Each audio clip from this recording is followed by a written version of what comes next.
Spanish bread. Sana masarap ito. Excited na ako. Alam niyo ba guys, palpak ng aking dough. Pero titingnan ko lang yung aking dough kung okay ba to siya.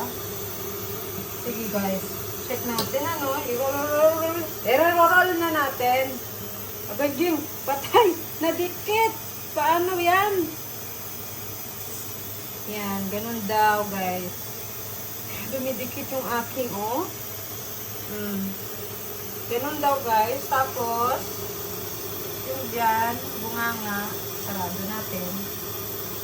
Yan. Tapos, ganyan natin, no? Patutubuin daw yan, guys. Mga siguro, isang araw.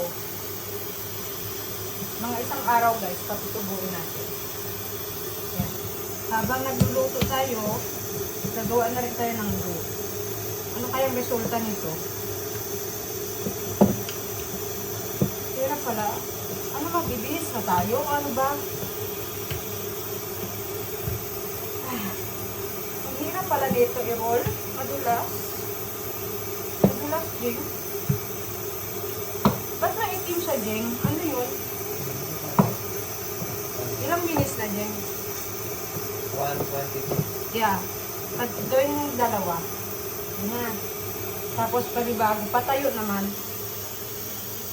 Kasi pag yan sa YouTube, ano siya masarap kaya to? Ano kaya sa tingin nyo guys? So alam nyo guys, madali na ako kasi wala na akong time. Mamaya punta pa kaming party. Alam nyo, yun, ganon. Mag-party tayo ba? Excited na kaya ako guys.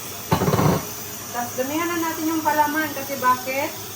Dami kong palaman Dami kong, feeling na nagawa. Ewan ko ba?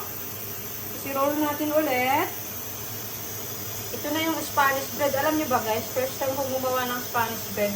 Palpak pa guys. Oo, palpak yung daw, sasarado daw dito ang gilid. Anong nangyari? Hindi na magsara. Guys, hindi magsara. Anong nangyari dun? Tapos ganun daw. Tapos ganun. Tapos na. Okay? Kukuha lang tayo ng ganyan. Hihila tayo dito.